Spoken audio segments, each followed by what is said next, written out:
The following program is made possible by Prescott Tire Pros and Automotive Service.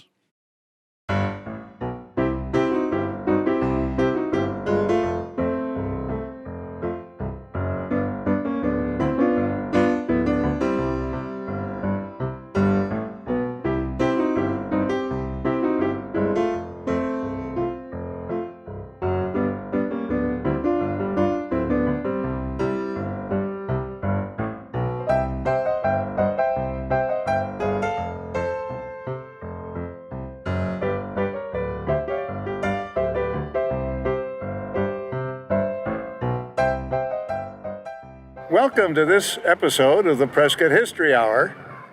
Here we are on Prescott's illustrious Whiskey Row. I'm John Krizik, your host, and with us here today is Brad Courtney, the ultimate historian of Whiskey Row. And the only one. The only one. Makes me unique, I guess. Brad, when you wrote the book about the history of Whiskey Row, which we did a show about, Right. you took us from the 1860s when the thirsty miners came out of the gold hills south of town. Call it thirst. Call it thirst. Not too quenching, but To the roaring, if I can call them that, 70s, 80s, 90s around here. But by the time we got to 1900, there was a catastrophic event that changed things forever on it did. It was the big turning page, the pivotal point in Prescott's history. And some people call it the Big Fire of 1900. I call it the Great Fire of 1900. So that's what we're going to call it today. But yeah, it started here below Goodwin Street at a place called the OK Lodge, and it jumped the street here, and it took out this block here, block 13, and all the way down to Cortez Street. But it was pivotal because after the fire lasted about 4 or 5 hours. This was July 14th, 1900, into the morning of July 15th. They finally stopped it. But after this fire, this business district was wiped out, and people in Prescott really had to choose whether or not to continue the dream they were calling Prescott. And all of this is new since 1900. This is a result of the fire. Yeah. Most of these buildings here, if not, there's been some refurbishment, but yeah. Well, we're going to go and look at a whole bunch of pictures that you've collected and listen to the story of how that fire happened and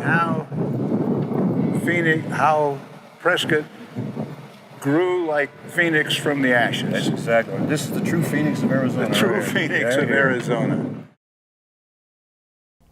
So this is the Whiskey Row of the 1890s that disappeared in that great fire of 1900. Yeah, that was all gone. This is all eaten up right here. You can see on the end. It's post 1890s because on the north end there, the far right of the picture, is the Hotel Burke, the only fireproof hotel, absolutely fireproof, by the way, they said. And but it was built in 1892. So there were some changes along the way before it got to 1900. We have an image that shows that, actually. Yeah. We'll get to that point. So that's the Diana. That's the Diana Saloon. This is either late 1870s or early 1880s. And the reason I have this image up there is because there was the 1900 fire, which of course wiped out everything. But there were two other conflagrations before that really affected the shape of Prescott and the shape of Whiskey Row. And what I want to show here is... Well, now that's the corner right where the St. Michael's is today. Right, and that's called the Diana Saloon, which came in 1868. And then it burned up in 1883. But that was a real special place because it was the first two-story building, wasn't it? I think it was the first two-story building, but it was mammoth. I look for at its it. time. It's about the size of the house I grew up in. Okay. But it was in 1868. I called the Diana Saloon the mother of all the whiskey, the Montezuma Street saloons. Okay. And what happened here is, there was a big blaze in Prescott, and there we see the headline there, and it says Whiskey Row licked up by flames. What's interesting about this headline, that is the first time the term, the moniker Whiskey Row, was in print in a Prescott paper. And what year was this? 1883. They weren't real proud of that. It'd been around probably since 1874, they call it, but for some reason, well, the reason's obvious. They didn't want to have a place known for whiskey and getting drunk and stuff like that. But the fire, I'll show you the image again here, but it says hundreds houseless and homeless. I think what that means is that there was about 75 to 100 people that were unemployed because there weren't a lot of houses to live in right there. But this fire started somewhere. You look halfway down the picture, there's the Cabinet Saloon. It's really kind of hard to point out at this angle. But the fire started in the restaurant portion, hit the Cabinet Saloon. It was early in the morning on July 6th. I figure out the date. It took a little time to figure that out, and it just kept moving up northward. All the fires have a northward direction for some reason. Because the wind is coming from the south. That's probably where the winds are coming from. And this fire had a little southward movement, which I'll explain, but it burned all the way up to the Diana, but they dynamited the Diana. They brought it down perfectly, and that's where the fire stopped. But you look about halfway down, so that was an empty, it was called the burnout section. And there were a lot of empty lots there, and we'll talk about that in a minute. But that was the Whiskey Row Fire of 1883. And what we have here is, this was called the Sherman Block, and this is actually on Goodwin Street. And go ahead. Yeah, that's right about where City. Where the Chamber of Commerce. Chamber of Commerce is. Chamber of Commerce is. Yep. Yep. And this was Sherman House was considered like the first class hotel that Prescott had been calling for years. And to the very left there is actually the original palace, in the sense it's the one that's connected to or related to the palace of today. There was two other palaces which had no relation, so there's been some confusion about the origin of the birth year of the palace. But actually, I give it 1874, which I can talk about there. But let me get you a close up here. There it is. That was called the palace. That's right about where the post office is. Right about there, and as you can tell, the exterior is not much palace-like, but the interior was quite pretentious. I would put it that way. Ostentatious, is that the word I'm looking for? But it was a pretty fancy place. So this palace here was opened on June 23rd, 1883, 2 weeks before the Whiskey Row Fire of 1883. So it became really the go-to place, because many of the other saloons were gone. Were gone, So it became very popular until Valentine's Day. Early on Valentine's Day, the alarms sounded again, and a little bit too much deja vu. And this was only 7 months after the 1883 fire. The Sherman Block was on fire. You see the Sherman House there? And on the right side over here, another defective flue is where the fire started. And these buildings were all wooden. Even the palace was wooden.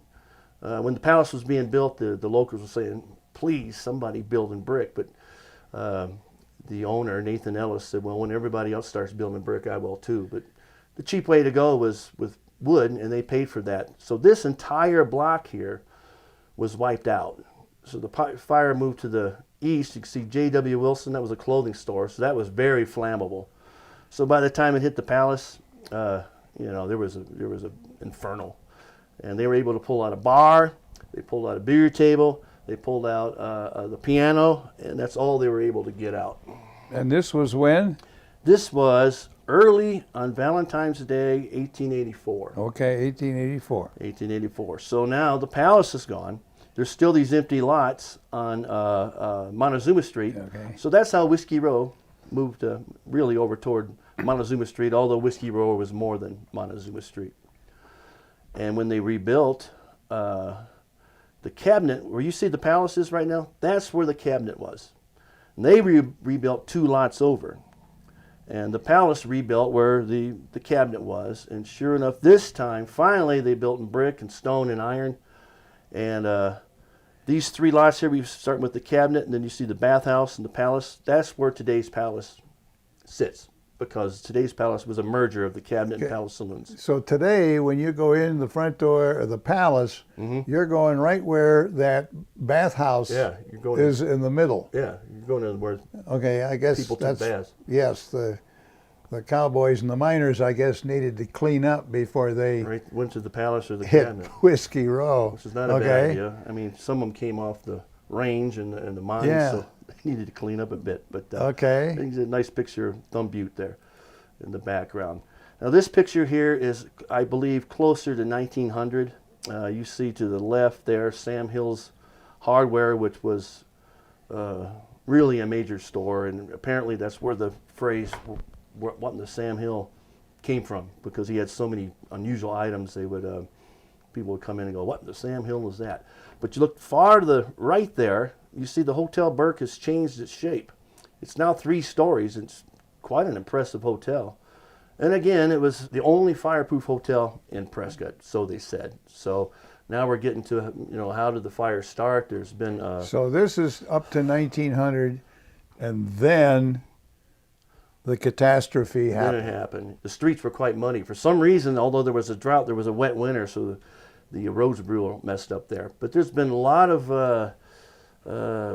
debate, I guess, over how the fire started, and over the miner's candlestick holder keeps coming up, and I believe that's how it started. It was a miner's candlestick that did the job that This is the kind of an instrument that a miner would stick into the wall right in a mine, in a mine, a rock wall.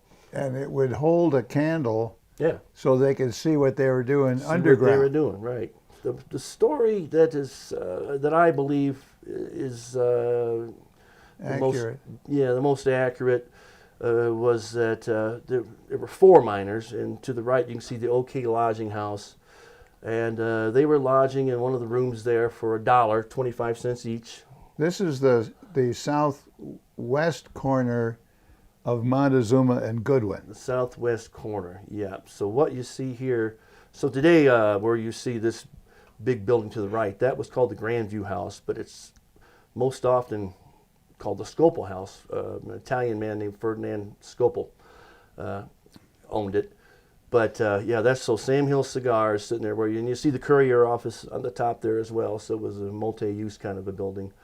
But the story that's most told is 4 miners were out partying on the night of July 14th, and apparently so were many other people. The sheriff, George Ruffner, said, if I had to arrest some drunks tonight, I have to put a roof over all of Prescott, and people were really partying. But you can see the Grandview House on the right, and you look below there, at the very bottom, you can see it has a cellar. And that's where the cellar saloon was. So these 4 miners were partying in the cellar saloon. They decided to go back over to the OK Lodging House to the right. And apparently when they got there, this is sometime before 10 o'clock, they figured out that it was a little too early to retire. And at some point, one of the miners jabbed one of those miners' candlestick holders into the wall, and they left. So they left it burning. They must have been a little intoxicated. A little careless. And forgot what they were doing there. So what I believe is what this man here, right here, this is Bert Lee. He was actually a volunteer fireman for the OK Company, and this is him 40 years later. But what he said was when the alarms went off, he hurried over to the Prescott pumping station there, which you see there. That's you can see it there. It's on Granite Creek. You can see the hose right there that may have been used for fighting this fire. And he said his company got over there. They got the pump going. They ran the hose over to the OK Lodging House, and according to him, actually ran up the stairs into the OK Lodging House, actually into the room where the blaze had started. Started the pump. About 3 feet of water came out, and a 3-foot stream, I should say, and about 10 gallons, and then mud. And they said if they would have had water, they would have been able to put it out. But he said he saw the candlestick actually on the bed. But the lack of water might have had something to do. They were pumping out of the creek, Yep. and there was not much water in the creek, so it started to get mud. Yeah. So yeah, and I think what you just said there is important because I think there was a little bit of water in Granite Creek, which I'll tell you why in a little bit. But there was also a company across the street here. There was wells on each, the plaza's right across the way there, kitty corner, and there was a well right there, and another company hooked up there, and same thing, a little bit of Not enough water. not enough water came out to. So the fire is burning in the OK lodging house over there Yeah. on the left in this picture. Right. And the wind is blowing from the south, South which is and west, coming from Yeah. the left, blowing to the right. Right.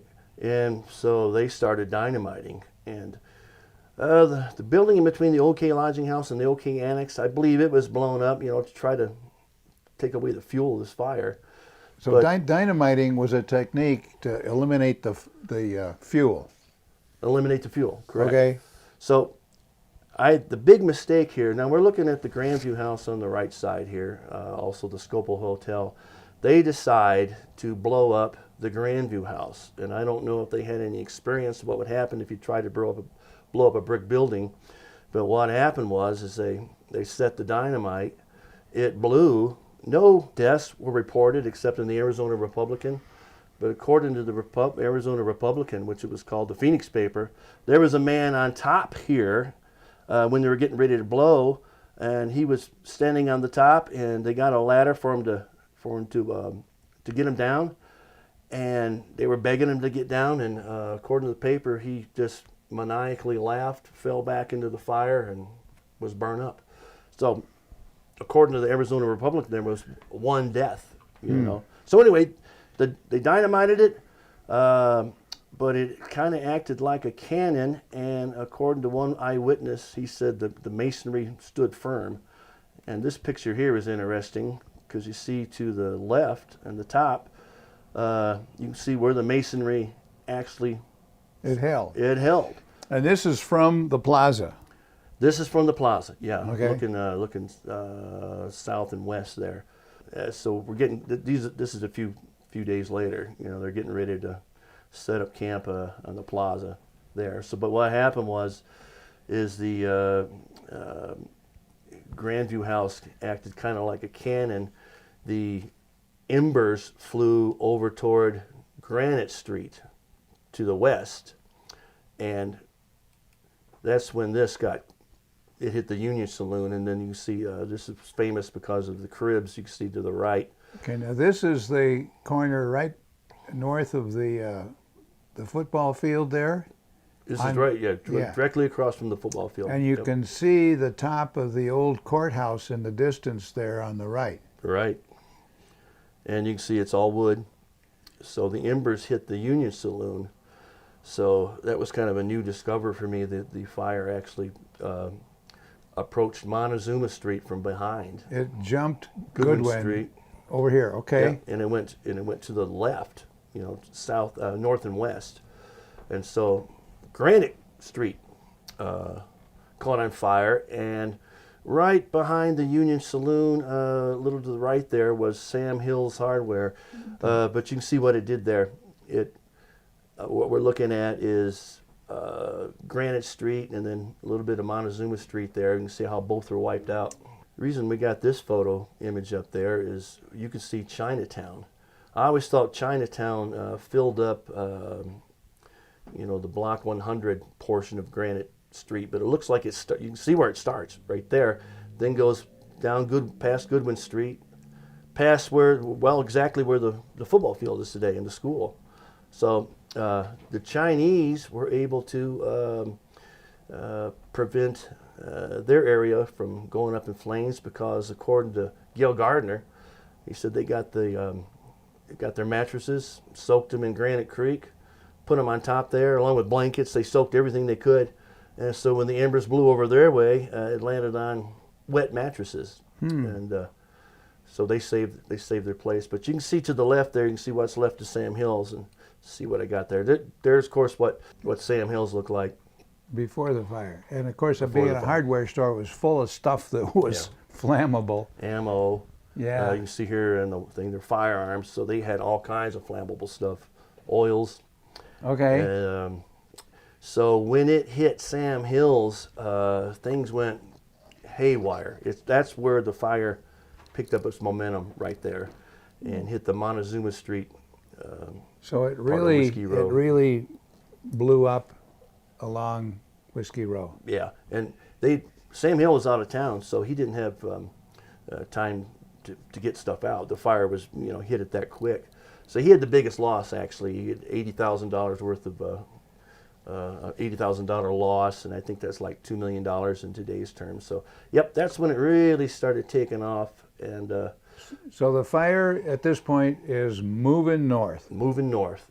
And according to one eyewitness, when barrels of whiskey or barrels of oil or ammo, when the fire hit, it was actually spectacular scenery. Yeah. Spectacular sight there. So yeah, up it goes toward the cabinet, and we have the cabinet interior there. It was one of the establishments that was dynamited, and you can see the back bar, and then right next to it, to the right, is a ice box, and that's where they put 25 pounds of. And this is one of the hottest places in town. on Between Whiskey the Row. palace and the cabinet, yeah, they were the yeah, okay. places. Yeah, they were in competition with each other. So this went.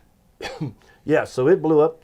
Barney Smith was one of the proprietors, and he noticed when they came in with dynamite, they said, "What are you going to do with that?" He said, "We're going to put it in your ice box and blow up your place." And he goes, "That's be damn bad for the ice box." So the cabinet was blown up there, and now it's heading toward the palace. They just couldn't get the fire to stop. It had too much momentum. And there we see the interior of the palace, and we'll talk more about that later. But we see the back bar there. My belief now is that the back bar there was also pulled out but replaced, and the icebox there. I believe that's the icebox. I think that's the icebox that's in the palace today. Okay, we're going to take a little break here.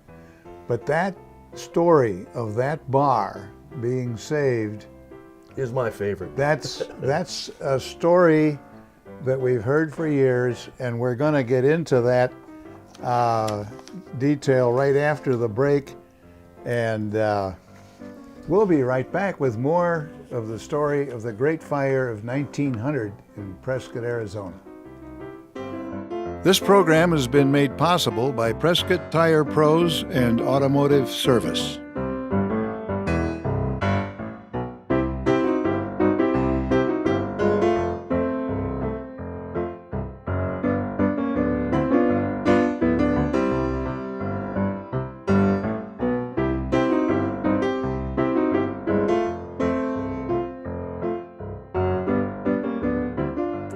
Welcome back to this session of the Prescott History Hour. I'm John Krizek, your host, and with us today is Brad Courtney, our ultimate historian on Whiskey Row. At least Whiskey Row, yeah. And we're going to get to the continuing story of the Great Fire of 1900. First, let me explain to people that this picture behind us here of the intersection of Montezuma and Gurley, we think was taken about 1905, after things have been built up. You can see St. Michael's there and so forth. And there's no cars, but there are a couple of wagons. Anyway, that's what you're looking at when you're not watching the story of the Great Fire. Well, we're back to, I think this is a pretty extraordinary image here. And I think this image is taken from probably Granite Street, looking over at Montezuma, probably after the fire started dying down some, because some of the descriptions of what the fire looked like was, it probably be twice of what you're seeing here. And I think what you're seeing across the way there, behind the flames, is probably Cortez Street, and to the right you can see a taller building, which may be the courthouse. See, at this point, the city is basically on fire, and there's all sorts of panicky things going on. There's all kinds of things going on. There was one witness who said that actually it was so bright that the chickens came out of their roost and the roosters were crowing because they thought it was morning. And this is during the night. During the night, yeah. So, and this witness actually lived over in Cortez, and they had chickens, and he said the rooster came out crowing. Another man said you could read a newspaper from as far away as Mount Vernon. It was so, and there was just the noise was incredible. You know, barrels of whiskey were blowing up, barrels of dynamite were blowing up. There was the dynamiting was going on, but some people described it as quite an amazing sight that they could see the countryside, they could see the mountains, you know. So hell on earth. Yeah. Okay, so what happened then? So moving up toward the Hotel Burke on the corner of Montezuma and Goodwin, and I put this ad in there that it ran week after week after week. The first time I saw the ad, I looked at it and I read, "It is the only absolutely fireproof hotel in Prescott." And I just started laughing because I knew the end of the story. I knew the punchline.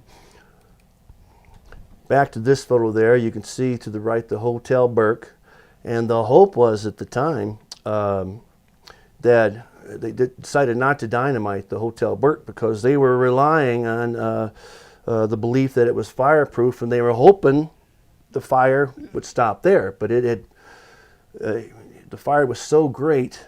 There was no stopping it. They even said it created its own weather. It had its own windstorm. Yeah. Yep. So it hit the Hotel Burke and just ate it alive. And so now it's hit Gurley Street, and the hope was it wouldn't cross, but directly across the street on Gurley Street was the Kelly and Stevens store, which had flammable stuff.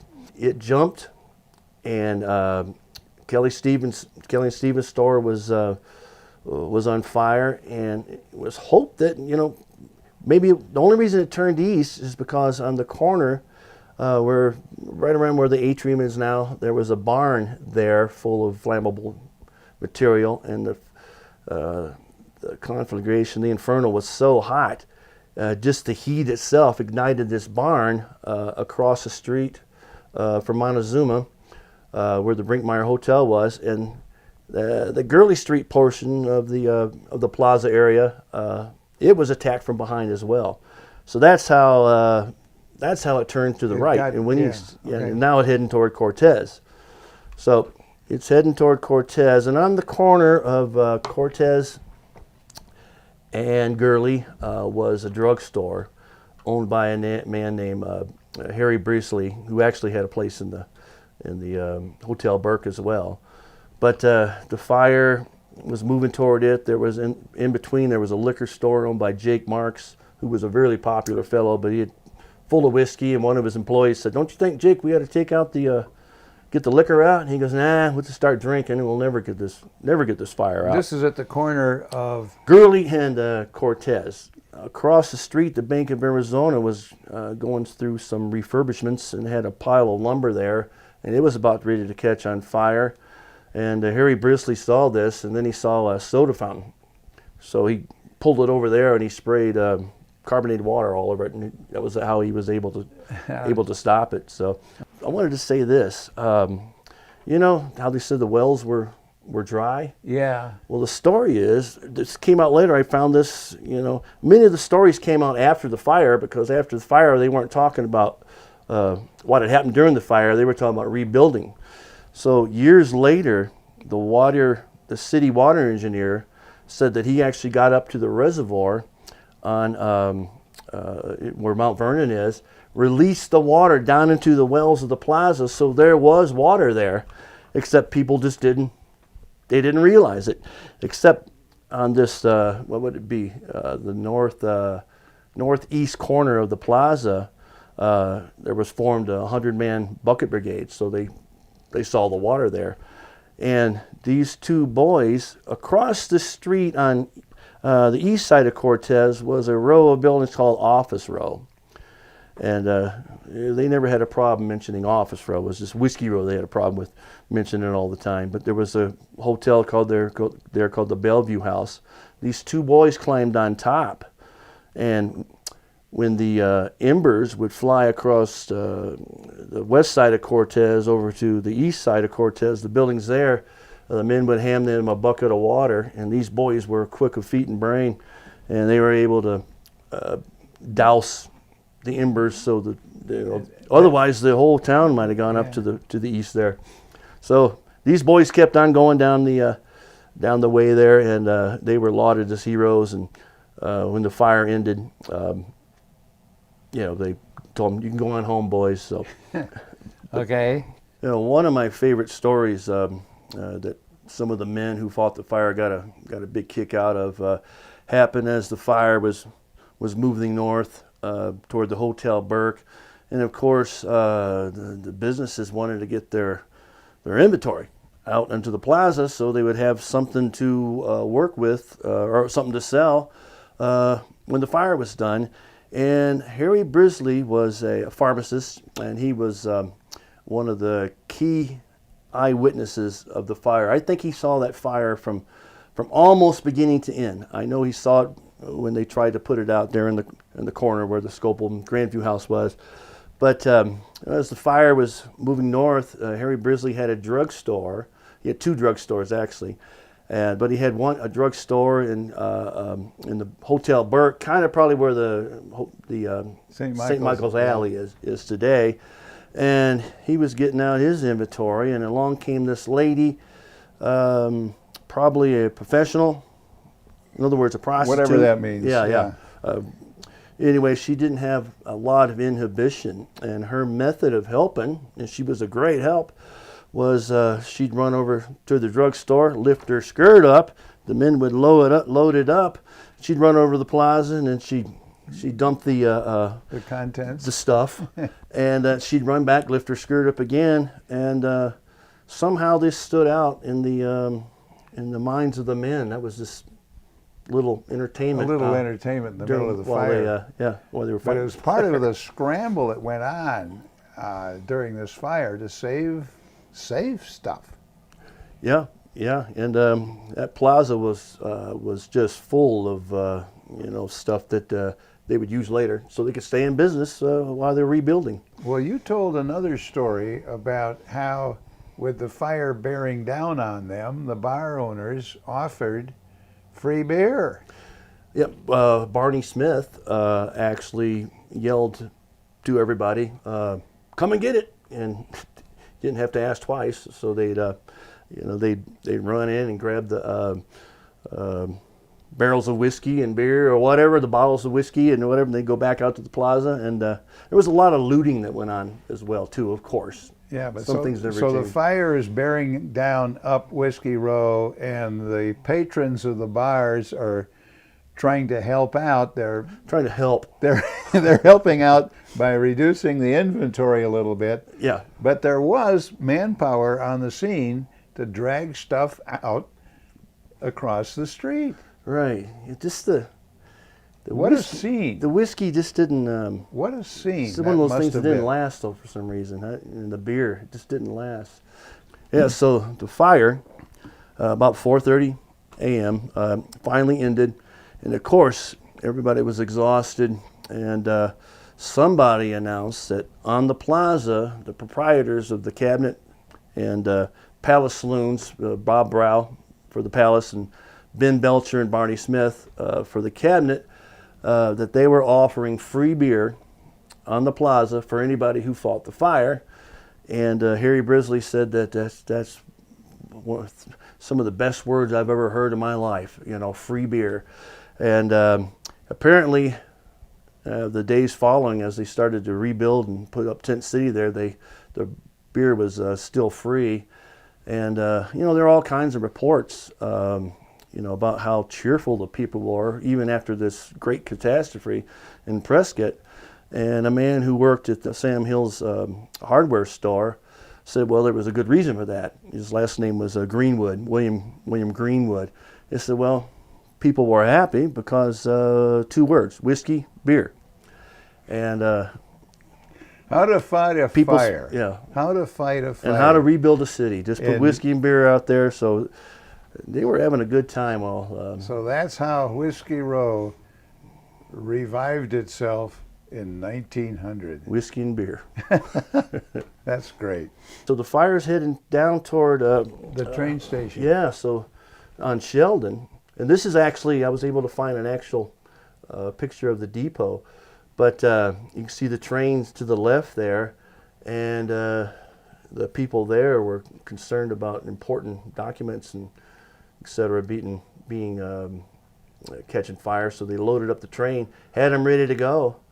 But So they were loading documents of value and so forth Yeah. onto railroad cars yeah. in case they had to in case they get them had out of here. Yeah, but they Okay.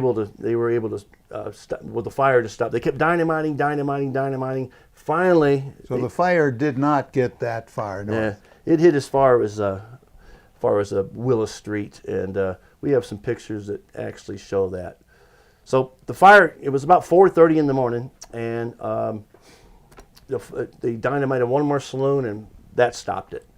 So the fire it took about 5 hours to fight it. So we have some images here of the aftermath. So let's take of that. But here's this map here actually showed up in the Arizona Republic, Phoenix Republican, it was called at the time, that showed the area where the fire had wiped out. But there are a couple mistakes I discovered. You can see it started to the left there. You can see the OK Lodging House. Took out the 100 block there, block 13. You can see how it swerves up north of Chinatown and up. I don't believe the fire went that far. Across Gurley Street. Yeah, I don't think, because Yeah. we'll see pictures that But it got all the way up to Willis, Willis. and it got all the way over to Cortez, Yeah, but the buildings on the other side of Cortez were saved. the other side of Willis. Yeah, the other side And of the other Willis. side of Cortez here. Yeah, Okay. yeah. Look at the lumber yard there to the right there. That lucky didn't hit there. But yeah, first to report the fire was not Prescott papers were wiped out. The Miner and the Courier were wiped out, so it was outside newspapers Outside that reported. reporting. So there were some mistakes. Okay. So this is an 1897 photo of a Prescott. So this is what it looked like, pretty close to what it looked like at the time This before this the must fire. have been taken from the hill up there where the Pioneer Home is. That's what I think. Yep. And in the distance back there, well, you can not only see the courthouse, but you can see the Catholic Church Right. with the steeple in the distance over there to the left. To the left, yeah, it's still there, right? Which is still there today as the theater. Right, right. What was it called? Sacred Heart or something like that. Well, it's But, the Sacred Heart Church then, and it's the PCA now. This photo is really, and it'd be fun to sit there and pinpoint what I can see. Yeah. The Union Saloon, and you can see all kinds of stuff there. The And that's Grandview before. House. This is before the fire. So after the fire, well, it looked a lot flatter. Picture taken almost from the same location. You can see so many buildings are gone. The courthouse still standing, but it really altered things, didn't it? Yeah. Awesome. So we got a picture. Now we're looking north from probably the courthouse. This is from the old courthouse looking north right across where the Gurley Brinkmeyer. Street. Yeah, the Brinkmeyer's gone. So yeah, this is the corner of Montezuma and Gurley. There you can see the the extent of the devastation. The gazebo is down in the Think of the corner there, Right there, on the yeah. left. And you can see It survived. There's a different version of it today, but that's what it looked like at the time. So there's always been something there, like a gazebo. Yeah.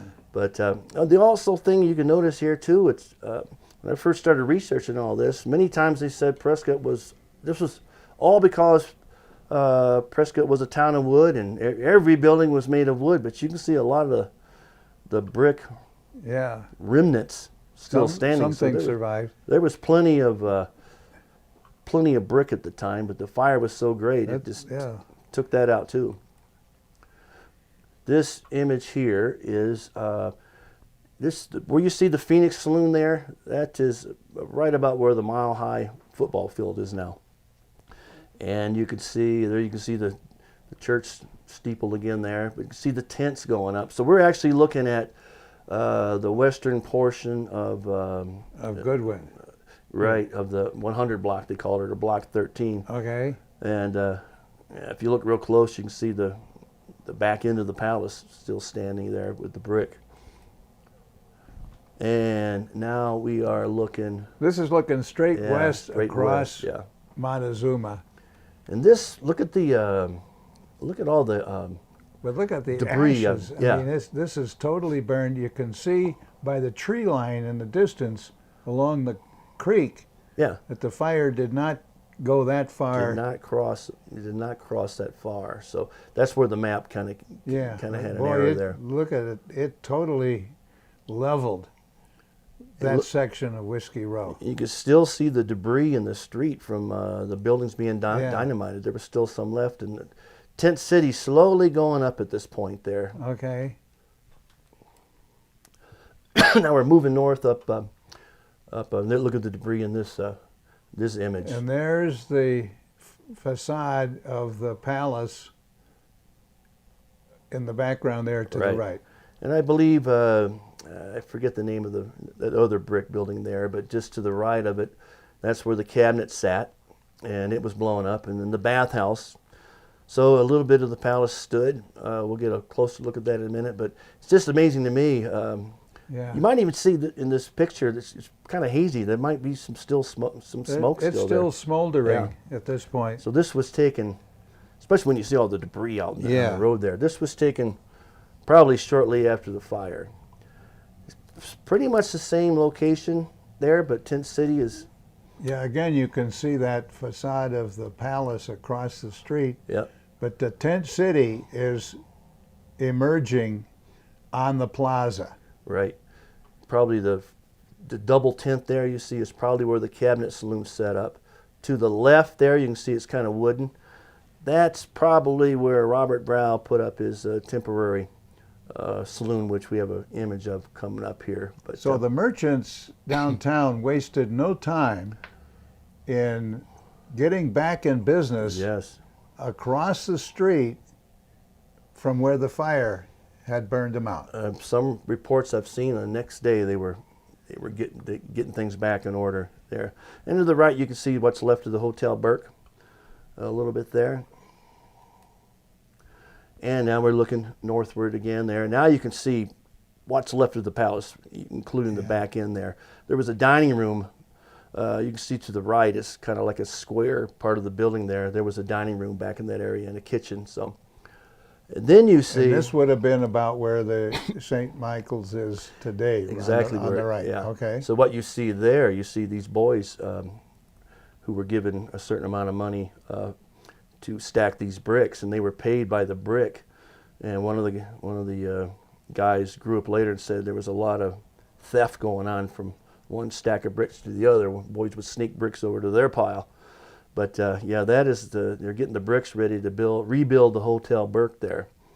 I'll be darned. They're collecting bricks. Collecting bricks. You can see that one boy there. He's got an eye on. Yeah. Okay. They're the boys' bricks. All right.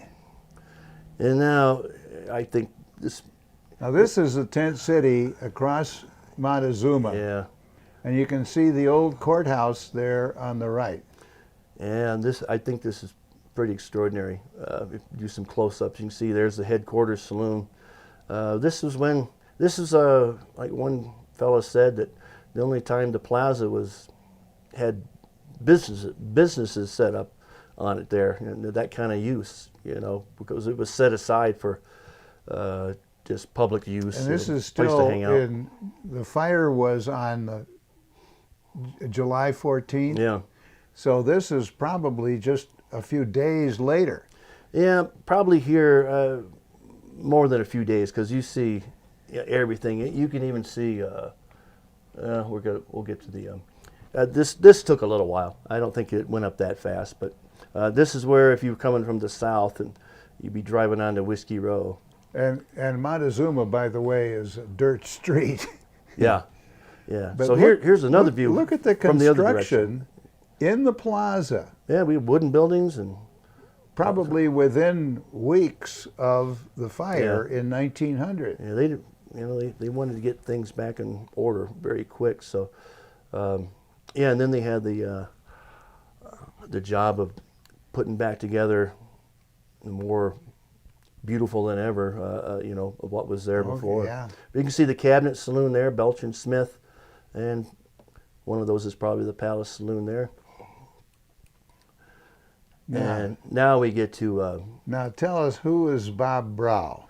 Bob Brow was the proprietor of the Palace, which was just north of the Cabinet Saloon. We've seen a picture of that. So Bob Brow got his place back in shape there, and you can't see all of it on this, but it said Bob Brow Saloon and not ashamed of it.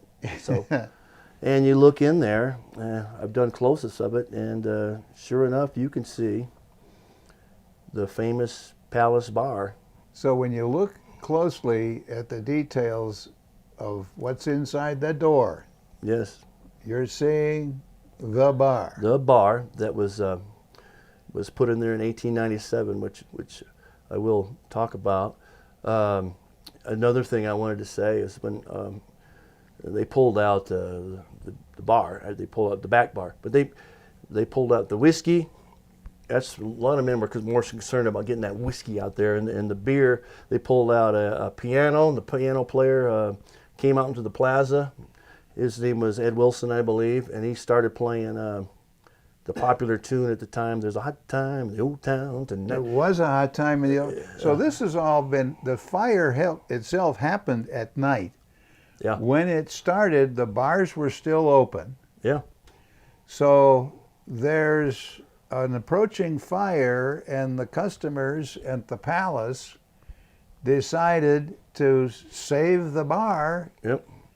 and drag it across the street. Drag it across the street with the whiskey and the beer, and they kept more than one report. Is the piano player kept singing. There was a soprano lady who kept singing it, and apparently when everybody was singing, it caught on, and you could hear all the way from Granite Street, Cortez, people were singing that song.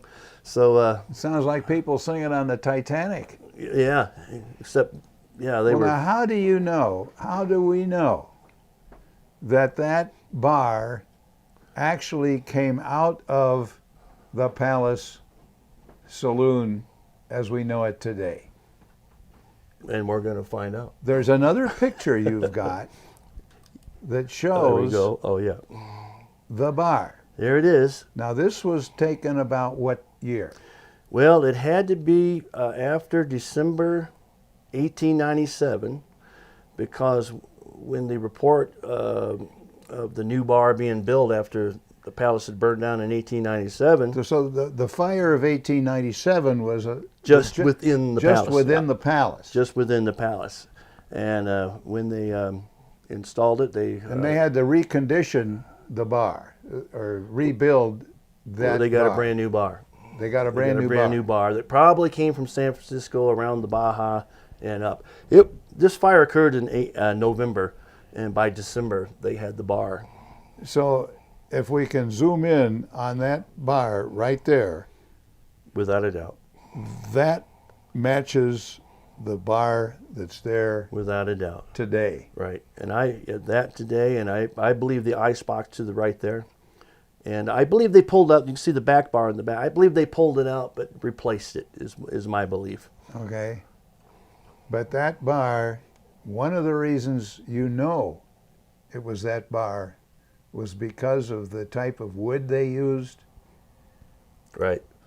Yeah. Because when they built the new bar, it has a cherry wood top. Exactly.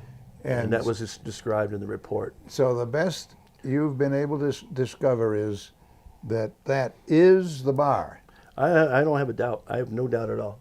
And when we go to the Palace Saloon, I'll tell you how I discovered very late in my research, even when I had the book written, I thought I was going to have to say, no, it was just a myth. Yeah, it's a myth. But turns out it was true. Well, I would say congratulations, Brad Courtney, for finding out that one of our favorite stories about Whiskey Row was really true. Thank God. And I think we should all go down and put our elbows on that bar and have a drink in celebration that Prescott rose from the fire. Twist my arm, I'll go. Okay.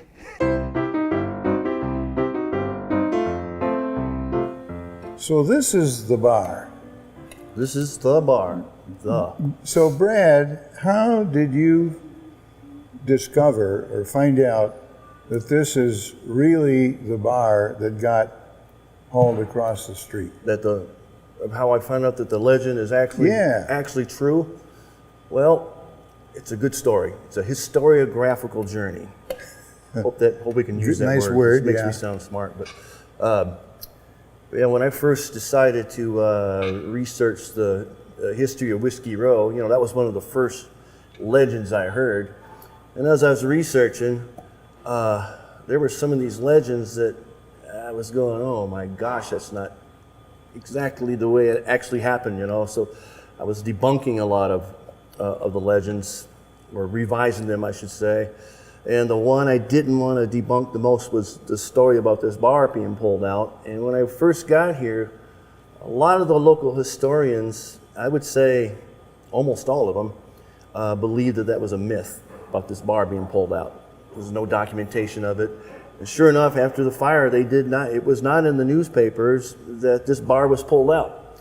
So I was writing my book, I was near the end, I was actually like in the third stage of editing for it, and I had already written that this legend is probably not true. I wasn't sure. And it was about 2 o'clock one night, I was laying in bed, and my wife was asleep, and I just started researching something else, and I was looking at a Arizona Miner of 1897 or something, and I came across another fire. And I was going, how in the world did I miss this fire? There's so many different fires. But the fire was actually only inside the palace. The palace at the time was next door, in the next lot over to the north. And it talked about this fire, how it was contained because they had built with brick and stone and iron, and it was contained, but it took out the inside of the palace. And this was in November 1897. They kept doing reports of how the, what's the word I'm looking for, rebuilding was going on. And I came across, when it was starting to get finished, it was about ready to reopen, and it was a December 28th, 1897 miner, and they reported that the new bar had been put in, and it had the cherry top. In other words, the description of the bar was this bar, and I got so excited. My wife was asleep. This is a cherry wood top. Yeah, yes, cherry and mahogany. Yeah. It was made of, but the description matched up perfectly, and I was ecstatic. And I woke my wife up and goes, "It's true, it's true, it's true." And I ran in the next day because I was kind of hinting at that the legend's probably not true. A friend of mine, Martha here, who's now a part owner, was bartending, and I could not wait to tell her that it was true, so I brought the evidence in. Okay, now how do you suppose they actually got this bar across the street? Bar across the street. So we should say at this point that during the Great Fire of 1900, the bar was pulled out to the plaza, and so it was probably this ice box over here, and probably the bottom part of the back bar. If you look at it, they kind of match up as far as the way they've aged. But it's a matter of guesswork because it was just kind of oral history. Yeah. And there's been several different versions.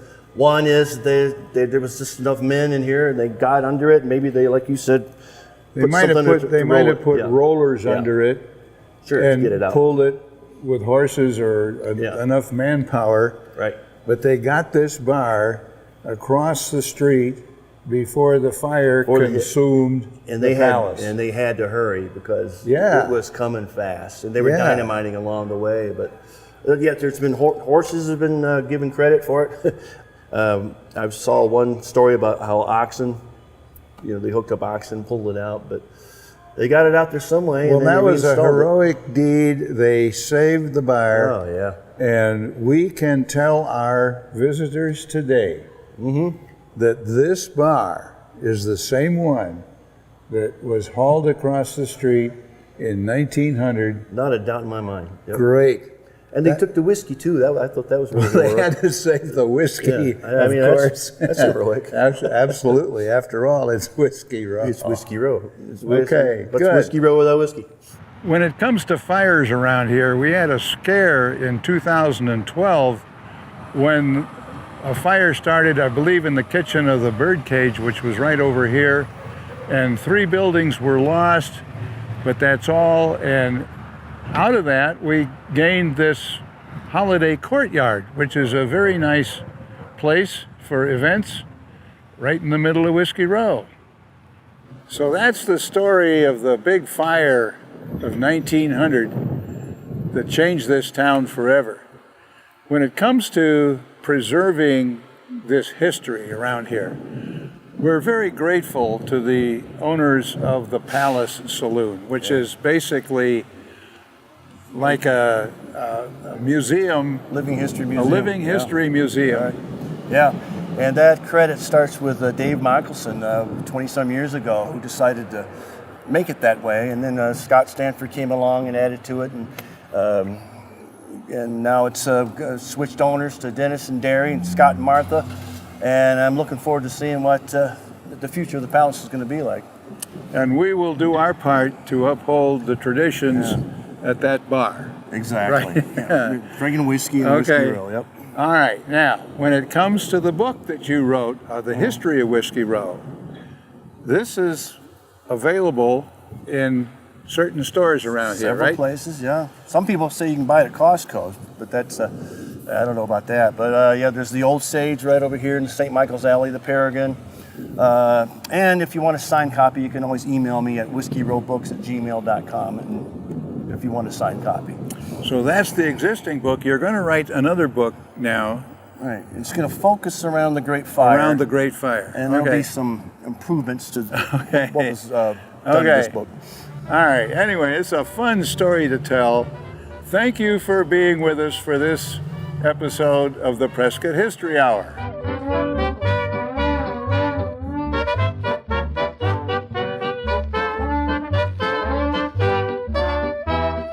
When you hear the bells go ting-ling-ling,